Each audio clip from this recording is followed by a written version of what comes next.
यानी उस परलोक, पट्टन माने स्थान, पर माने दूसरा, सतलोक के रहने वाले हैं। तीर्थ जाही न देवल पूजा, ना वृंदावन काशी, ऐसा दर्पण मंज हमारे हम तो पर पट्टन के बासी, तीर्थ जाना देवल पूजे। देवल माने मंदिर, ना हम मंदिर पूजते और ना वृंदावन काशी, ऐसा दर्पण मंज हमारे हम दर्पण के माही, ऐनक दरिया चश्मे जोए नूर निरंतर झाई, रहनी रहे सो रोगी होई करण, रहनी रहे सो रोगी कहिए, करनी करे सो कामी, रहनी करनी से हम न्यारे, ना सेवक ना स्वामी, इंद्री कसता सोए कसाई, जग में बह सो बोरा, ऐसा खेल विहंगम हमरा, जीतो जम किंकर जोरा। कहते हैं हमारा जो मार्ग है ये कठिन नहीं है। इंद्री कसता सोए कसाई और जग में बह सो बोरा, यानी जैसे ये हठ योग करते हैं, ब्रह्मचारी रहते हैं, खाना पीना त्याग देते हैं, कहते तो मूर्खों का काम है, देही के साथ दुश्मनी लगाते हो। हाँ, इंद्री कसे सो कसाई कहिए, यानी हट करके अपने इंद्रियों को रोकने की चेष्टा करते हैं। उसके विषय में गीता जी में कहा कि वो मूर्ख लोग हट करके अपनी इंद्रियों को रोक करके और मन से फिर भी उनका संतरण करते रहते हैं, वो मूर्ख लोग हैं, उनको कभी कोई ज्ञान प्राप्ति नहीं हो सकती, ना कोई लाभ हो सकता। तो यहाँ परमात्मा कहते हैं कि हमने अपने ज्ञान विषय को आधार रखे, ये नहीं कि भी जैसे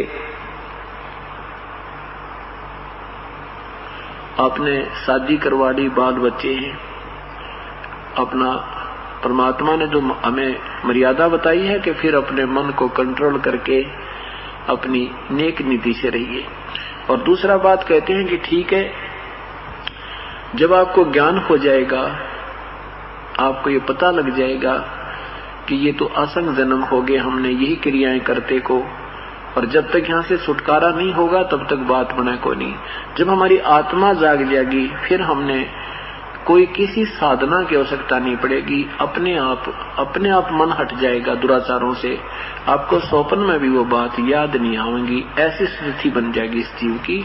तो कहते हैं हम ना तो इंद्री कसते और मान ले शादी भी नहीं कराई, जैसे परमात्मा आए थे उन्होंने कोई शादी नहीं कराई, कबीर परमात्मा ने ये उदाहरण दिया था कि हम यहाँ की किसी इच्छा की, यहाँ की वस्तु की कति मन में इच्छा ही नहीं बनती। जैसे धर्मदास जी को जब यहाँ का ज्ञान हुआ था, सतलोक का पता लग गया था कि इस काल ने हमें धोखा दे रखा है और हम एक दूसरे के साथ ही बांध रखे पति और पत्नी बना के, और फिर हमारा झाड़ा लेकर के अंत में कति खाली करके नरक में ठोक देता है। तो उस समय धर्मदास जी ने कहा था कि परमात्मा आपका दास कुछ नहीं मांगता, भक्ति दान मुझे दीजिए, गुरुदेवन के देवा हो, मुझे तो भक्ति दान दे दो परमात्मा। और कहते हैं यहाँ की कोई भी इच्छा, सपने में भी इच्छा, कहते हैं धन परिवार संपत्ति और सुंदर नारी हो, सपने में भी इच्छा ना करो, गुरु आन तुम्हारी हो। तो ऐसे मन में नफरत बन जाएगी। जैसे कहते हैं जैसे कर का जहर का मन बोरा, जैसे कर का जहर का रंग होरी हो, कहो कौन तिस खावे राम रंग होरी हो।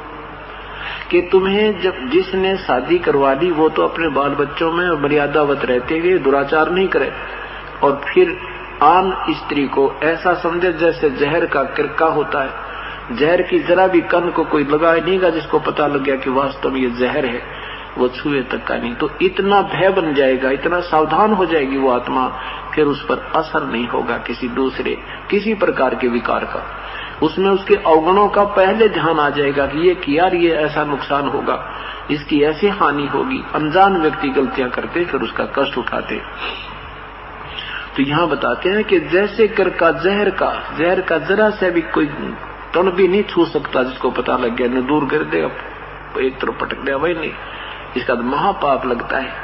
तो ऐसा हमें पता लग जाए कि ये वास्तव में हानिकारक वस्तुएं हैं, जो क्रिया हम करते हैं कर्म, ये महापाप का कारण बन जाएगा। फिर कहते हैं उसके लिए कहा कि रहनी रहे सो रोगी कहिए, करनी करे सो कामी, रहनी करनी से हम न्यारे, ना सेवक ना स्वामी। इंद्री कसता सोए कसाई, जग में बह सो बोरा। ऐसा खेल विहंगम हमरा, जीतो जम किंकर जोरा। ठाकुर तो हम ठोक जलाए, हर की हाथ उठाई। राम रहीम मजूरी करते, उस दरगाह में भाई। इस तरह भगवान की तो हमने दुकान खत्म कर दी, ये तत्व ज्ञान देके इनकी तो हाथ उठा दी। और कहते हैं राम रहीम मजूरी करते, ये तुम्हारे राम, तुम जिसको अल्लाह कहते हो, यही ज्योत निरंजन, ये तो उस परमात्मा के दरबार में नौकर हैं। गरीब आदमी गरीबदास साहिब बता रहे कि कबीर परमात्मा की